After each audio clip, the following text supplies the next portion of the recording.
Rest of the story.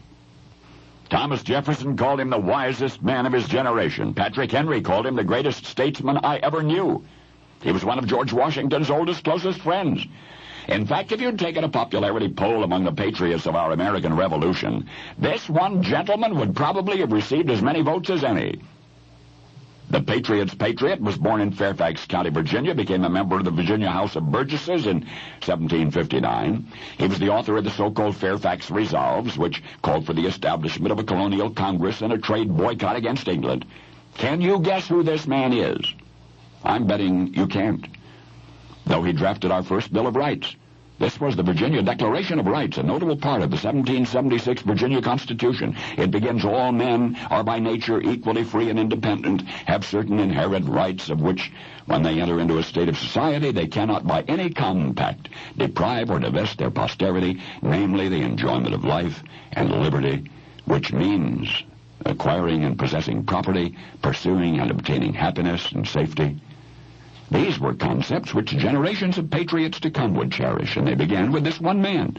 All power is vested in and consequently derived from the people, he said.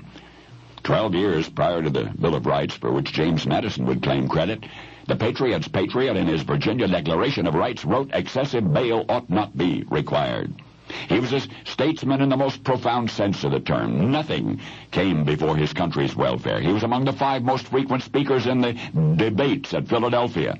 One has but to pursue Madison's notes on the Federal Constitution Convention to recognize the impact of this Patriot's Patriot on that assembly. During the last 2 weeks of the convention, he withheld his signature from our Constitution. Not only was he holding out for a Bill of Rights, he was protesting, he was objecting to the extensive and yet vague powers given Congress. He was resisting the North-South slavery compromise. The slave trade, he insisted, was disgraceful to mankind, and he was determined that all Americans share in the liberty on which the new ism was founded. And you have not yet guessed who he was. No, you haven't. He was the wisest man of his generation, according to Thomas Jefferson. He was the greatest statesman that Patrick Henry ever knew, according to Patrick Henry. He drafted our first Bill of Rights. Yet somehow his accomplishments have been overlooked, and his name remained in obscurity. Finally, in 1981, the United States Postal Service did honor him with an 18-cent stamp, with only his portrait and his name, George Mason. 4.5 minutes ago, you might have seen that stamp and asked, George who? Well, now you know the rest of the story.